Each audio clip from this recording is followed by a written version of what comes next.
നമസ്കാരം. 400 സീറ്റ് പുല്ലുപോലെ നേടുമെന്ന് പുറത്തു പറയുന്നുണ്ടെങ്കിലും അത് അവർ തന്നെ വിശ്വസിക്കുന്നില്ലെന്ന തരത്തിലുള്ള പ്രവൃത്തികളാണ് ബി.ജെ.പിയിൽ നിന്നും തുടർച്ചയായി ഉണ്ടാകുന്നത്. 40 സീറ്റ് പോലും കിട്ടില്ലെന്ന് പറഞ്ഞ കോൺഗ്രസിനെ എന്തിനാണ് ഭയക്കുന്നതെന്നും ഇന്ത്യയിൽ ഇന്നുവരെ കേട്ടുകേൾവിയില്ലാത്ത തരത്തിൽ ഒരു പ്രതിപക്ഷ ദേശീയ പാർട്ടിയെ വേട്ടയാടുന്നതെന്തിന് എന്ന ചോദ്യവുമാണ് ഇപ്പോൾ പരക്കെ ഉയരുന്നത്. കോൺഗ്രസ് ആദായ നികുതി അടച്ചില്ലെന്ന പേര് പറഞ്ഞാണ് അവരുടെ ബാങ്ക് അക്കൗണ്ട് മരവിപ്പിക്കാനും കോടതി ഇടപെടലിനെ തുടർന്ന് അത് സാധ്യമാവാതെ വന്നപ്പോൾ കുടിശ്ശിക പിടിച്ചെടുക്കാനെന്ന മട്ടിൽ 65 കോടി രൂപ കണ്ടുകെട്ടാനും സർക്കാർ നടപടി സ്വീകരിച്ചത്. ആദായനികുതി വകുപ്പ് പാർട്ടിയുടെ ബാങ്ക് അക്കൗണ്ടുകളിൽ നിന്ന് ജനാധിപത്യ വിരുദ്ധമായി 65 കോടി രൂപ പിൻവലിച്ചതിനെ തുടർന്ന് കോൺഗ്രസ് ദേശീയ ഖജാൻജി അജയ് മാക്കൻ പ്രസക്തമായ ഒരു ചോദ്യവുമായി രംഗത്ത് വന്നു.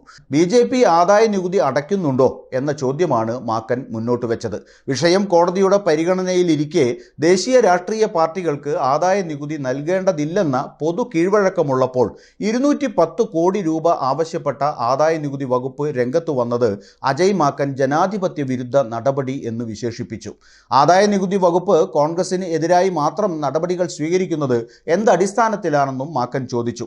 ജുഡീഷ്യറിയിലാണ് ഇപ്പോൾ ഞങ്ങളുടെ പ്രതീക്ഷ എന്നും അജയ് മാക്കൻ എക്സിൽ കുറിച്ചു. കോൺഗ്രസ്, യൂത്ത് കോൺഗ്രസ്, NSU എന്നിവയുടെ അക്കൗണ്ടുകളിൽ നിന്ന് 65 കോടി രൂപ സർക്കാരിലേക്ക് കൈമാറാൻ ആദായ നികുതി വകുപ്പ് ബാങ്കുകളെ നിർബന്ധിച്ച നടപടിയെ കോൺഗ്രസ് അപലപിച്ചു. യൂത്ത് കോൺഗ്രസ്, NSU എന്നിവയിൽ നിന്ന് 5 കോടി രൂപയും കോൺഗ്രസിൽ നിന്ന് 60.25 കോടി രൂപയുമാണ് സർക്കാർ പിടിച്ചെടുത്തത്. ദേശീയ രാഷ്ട്രീയ പാർട്ടികൾ ആദായ നികുതി സാധാരണ അടയ്ക്കാറില്ലെന്നും ബി.ജെ.പിയും ആദായ നികുതി അടയ്ക്കാറില്ലെന്നും പറഞ്ഞ മാക്കൻ എന്തുകൊണ്ടാണ് കോൺഗ്രസ് പാർട്ടിയോട് മാത്രം 210 കോടി രൂപ അസാധാരണമായി പിടിച്ചെടുക്കാൻ സർക്കാർ തുനിഞ്ഞത് എന്നും ചോദിച്ചു. ജനാധിപത്യ വിരുദ്ധമായ ഈ നടപടി രാജ്യത്തെ ബഹുകക്ഷി സംവിധാനത്തിന് ഭീഷണിയാണെന്ന് ചൂണ്ടിക്കാട്ടിയ മാക്കൻ ഈ സാഹചര്യം ജനാധിപത്യത്തിൻ്റെ അവസ്ഥയെക്കുറിച്ച് നിർണായകമായ ചില ചോദ്യങ്ങൾ ഉയർത്തുന്നുണ്ടെന്നും കൂട്ടിച്ചേർത്തു. ബി.ജെ.പിയെ പോലെ സഹസ്ര കോടികൾ ഇലക്ട്രൽ ബോണ്ട് വഴിയല്ല കോൺഗ്രസ് സമാഹരിച്ചത്, ജനകീയ സംഭാവനയിലൂടെയാണ്. യൂത്ത് കോൺഗ്രസിൻ്റെയും NSUവിൻ്റെയും ക്രൗഡ് ഫണ്ടിങ്ങും അംഗത്വ ഡ്രൈവും ഉൾപ്പെടെയുള്ള അടിസ്ഥാന ശ്രമങ്ങളിലൂടെയാണ് അവരും ഫണ്ട് സമാഹരിച്ചത്.